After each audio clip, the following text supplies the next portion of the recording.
भर सावन भोरे नहा के करो है पूजा पाठ। भर सावन भोरे नहा के करो है पूजा पाठ। पगली जाके बाबा धाम बाबा से मांगो है हमरे हाथ। पगली जाके बाबा धाम भोला से मांगो है हमरे हाथ।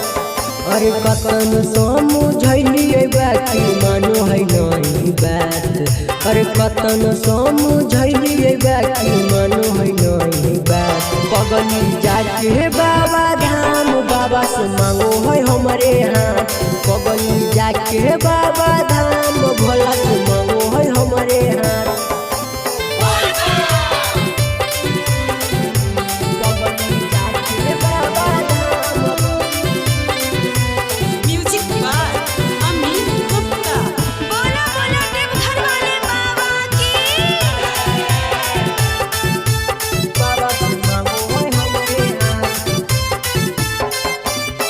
भर सावन जनुआ हमर करो है सोमारी।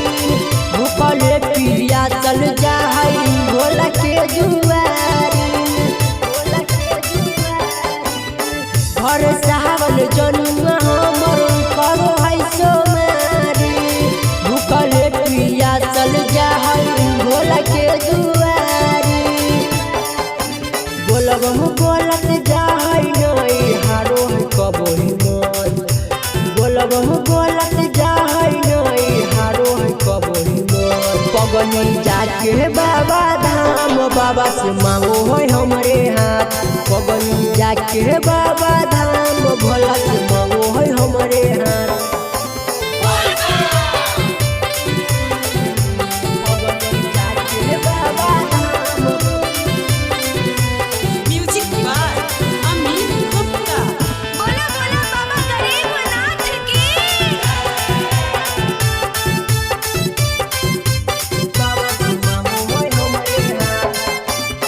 बरसो है सावन के रिमझिम बदरा। कहो है संदीप बासा के जय देव घर।